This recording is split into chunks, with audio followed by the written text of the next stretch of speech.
हरे कृष्णा राधे राधे। दोस्तों, आपका हमारे इस यूट्यूब के शिखा भक्ति धारा चैनल में स्वागत है। आज हम आपको चातुर्मास के बारे में बताएंगे। हिंदू मान्यताओं के अनुसार आषाढ़ मास में आने वाली देवशयनी एकादशी से चातुर्मास की शुरुआत मानी जाती है।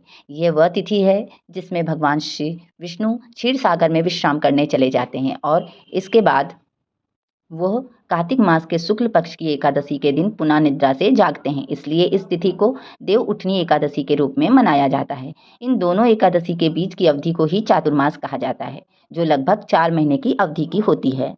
इन 4 महीनों का मिलाकर बना चातुर्मास बहुत ही खास होता है, लेकिन इस दौरान किसी भी तरह के शुभ और मांगलिक कार्य नहीं किए जाते। ऐसा इसलिए क्योंकि सभी शुभ कार्यों की शुरुआत जगत के पालनहारी श्री हरि विष्णु की पूजा से होती है और वह इस दौरान शयन काल में होते हैं। इस चातुर्मास के दौरान सावन, भाद्रपद, अश्विन और कार्तिक माह जैसे कई महत्वपूर्ण हिंदी महीने पड़ते हैं। वहीं जैन परंपरा के अनुसार आषाढ़ी पूर्णिमा से कार्तिक पूर्णिमा तक के समय चातुर्मास कहलाता है।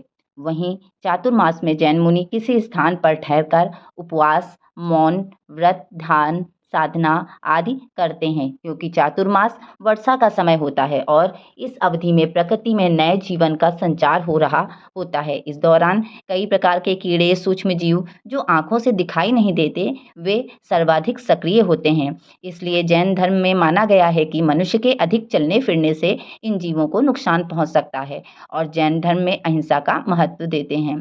यही कारण है कि चातुर्मास के दौरान जैन अनुयायी एक ही स्थान पर रहकर साधना करते हैं। जैन धर्म की तरह ही बौद्ध धर्म में भी चातुर्मास का विशेष महत्व माना गया है।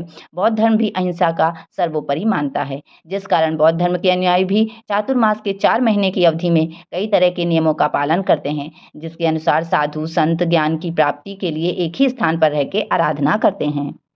चातुर्मास सभी के लिए तपस्या, व्रत, पवित्र नदियों में स्नान और धार्मिक अनुष्ठानों के लिए आरक्षित है। भक्त किसी न किसी प्रकार का व्रत रखने का संकल्प लेते हैं, चाहे वो मौन रहना हो या किसी पसंदीदा खाद्य पदार्थ से परहेज करना हो या दिन में केवल एक बार भोजन करना हो। चतुर्मास लगने के बाद शुभ व मांगलिक कार्य जैसे मुंडन संस्कार, विवाह, तिलक, यज्ञोपवीत जैसे 16 संस्कार बंद हो जाते हैं।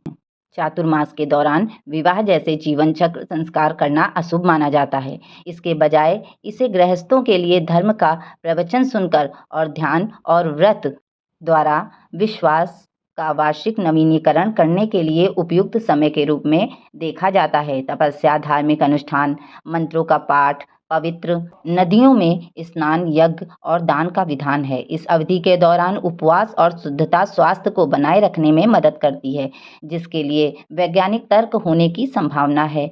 मानसून की शुरुआत के साथ बीमारी अधिक आसानी से फैलती है। कई हिंदू, विशेष रूप से वैष्णव परंपरा का पालन करने वाले इस अवधि के दौरान तेल, नमकीन, मीठे या प्याज या लहसुन और बैंगन युक्त भोजन खाने से परहेज करते हैं। तो चलिए जानते हैं कि इसकी शुरुआत कब से हो रही है और इसका समापन कब होगा। वर्ष 2024 में चातुर्मास की शुरुआत यानी 17 जुलाई 2024 बुधवार से हो रही है, जिसका समापन 12 नवंबर को यानी देव उठनी एकादशी पर होगा। और वहीं वैष्णव परंपरा के अनुसार हम चातुर्मास का पालन आषाढ़ मास की पूर्णिमा से लेकर कार्तिक मास की पूर्णिमा तक करते हैं।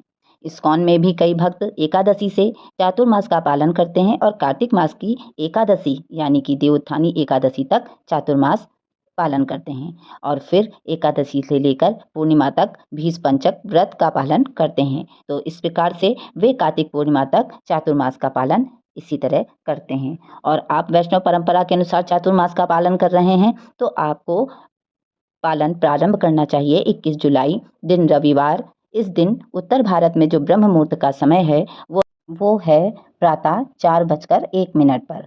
सूर्योदय होगा 5:37 पर।